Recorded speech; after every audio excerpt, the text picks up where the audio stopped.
आप चाहे कितने भी मुश्किल से घिरे क्यों ना हो, आप एक बात को याद रखना कि आपका मुश्किल का हल आप हो। हर मुश्किल भरे फैसले में आप कभी गुस्सा ना करना। गुस्सा में आपका विवेक शून्य हो जाता है। जब हमारा विवेक शून्य हो जाता है तो हम हर मुश्किल भरे फैसले में सही डिसीजन नहीं ले पाते हैं। इसलिए मेरे साथियों, आप अपने जीवन में जागरूक बनिए, सचेत बनिए, कभी भी गुस्सा ना करिए। कोई भी फैसला आप सचेत बनके, जागरूक बनके लेना सीखिए और अपने जीवन में जितना भी हो सके आप ध्यान को महत्व दें। ध्यान से आपके जीवन में एकाग्रता बढ़ता है, वैज्ञानिक दृष्टिकोण, लॉजिक तरीके से जीवन को आप समझते हैं। जीवन असल अगर आप पूछेंगे तो जीवन लॉजिकल है। अगर आप खाएंगे नहीं तो आप जिएंगे नहीं। अगर आप अच्छा खाएंगे नहीं तो स्वस्थ नहीं रहेंगे। ये सब चीज वैज्ञानिक दृष्टिकोण है। इसलिए आपके जीवन में चाहे कितना भी मुश्किल हो, आप सचेत और जागरूक बनिए।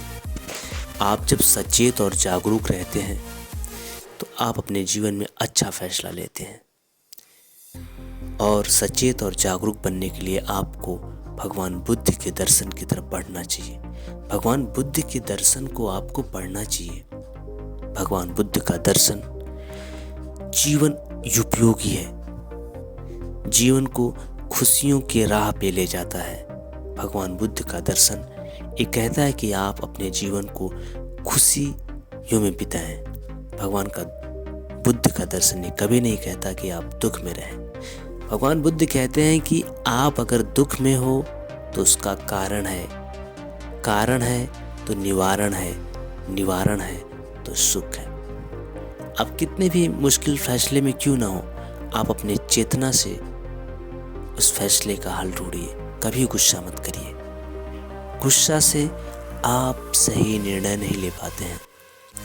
इसलिए अपनी चेतना को जगाने के लिए भगवान बुद्ध के ध्यान, साधना, विपासना से जुड़े। भगवान बुद्ध के दर्शन को फॉलो करें।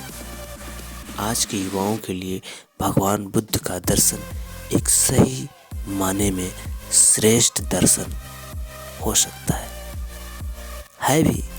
आपके प्राचीन भारत में भगवान बुद्ध के दर्शन से भारत में सबसे पुरानी, विश्व में सबसे पुरानी यूनिवर्सिटी आपके भारत में थी, नालंदा यूनिवर्सिटी।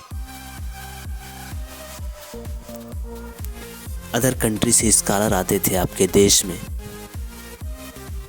बुद्ध के दर्शन को लेने, और यहाँ से लेकर उस दर्शन को अपने देश में गए।